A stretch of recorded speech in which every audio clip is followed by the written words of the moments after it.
হোটেলের কর্মচারী রফিক তার মালিককে জানায় 2 দিন হলো একটি লোক খেয়ে যায় কিন্তু কোনো টাকা দেয় না, টাকাটা পরে দিয়ে দেব, ধার হিসেবে লিখে রাখো, এই বলে চলে যায়। হয়তো কোনো অক্ষমতা বা কোনো সমস্যা আছে তার। স্যার, এগুলোর অভ্যাসই ফ্রিতে খাবার খাওয়া, যেখানে ফ্রিতে কিছু পেয়ে যায় সেখান থেকে সবকিছু নিয়ে যেতে চায়। তাহলে আজ ওই লোকটি আসলে আমিও লোকটিকে ভালো করে দেখে নেব।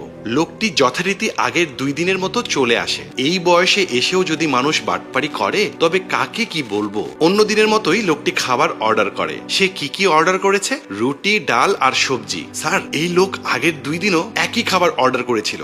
রহমান সাহেব দোটানায় পড়ে যায়। উনি লোকটিকে বাটপারও ভাবতে পারছে না, আবার ভালো মানুষও ভাবতে পারছে না। একটু থেমে রহমান বলে, যাও রফিক, অন্য দিনের মতোই তাকে যত্ন করে খাবার দাও, আর টাকা পয়সার ব্যাপারে আমি দেখে নেব।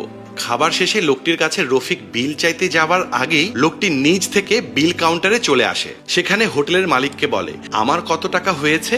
হোটেল মালিক জানায়, আজকের 60 টাকা আর গত 2 দিনের খাবারের টাকা মিলিয়ে মোট 180 টাকা। ওই লোকটি একটা কথাও বলেনি, বরং হাসি মুখে নিজের ঢিলে ঢালা ওই কাপড়ের পকেট থেকে 2টা 100 টাকার নোট বের করে দেয়। রহমান সাহেব কৌতূহল বশত জিজ্ঞেস করেন, আপনার বাড়ি কোথায়? এদিকে তো আগে দেখিনি।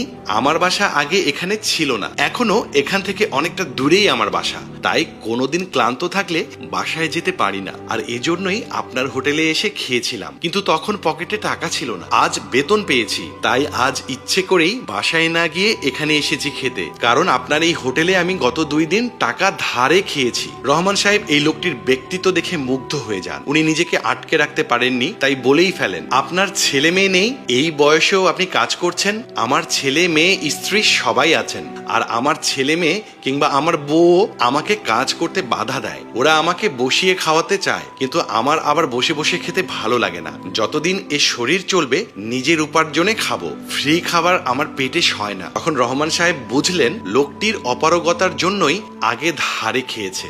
রহমান সাহেব তখন 200 টাকা থেকে বাকি 20 টাকা ফেরত দিতে গেলে লোকটি বলে, না না, এই টাকা আপনি ওই ওয়েটার ছেলেটিকে অর্থাৎ রফিককে দিয়ে দেন। এই ছেলেটি আমাকে অনেক যত্ন করে খাবার খাইয়েছে, ওর কাছে আমি কৃতজ্ঞ। এ কথা বলে তিনি হাসি মুখে চলে যান। রফিক নিজের কাছে নিজে লজ্জা পাচ্ছিল। দেখেছো, সম্পূর্ণ বিষয় না জেনে কারো ওপর ঘৃণা কিংবা অশ্রদ্ধার ভাব আনা উচিত নয়। আমাদের চিন্তা আর ওনার চিন্তার মধ্যে আকাশ পাতাল পার্থক্য। রফিক লজ্জায় কিছু না বলে মাথা নিচু করে চলে যায়। অন্যের হৃদয়ে প্রবেশ করার সহজ পথ হলো বিনয় ও সততা। সততা ভেতর থেকেই নিরাপত্তার অনুভূতি সৃষ্টি করে। সততা ও শ্রমানন্দ জীবনকে মহৎ করে। অনন্য মানুষের বৈশিষ্ট্য।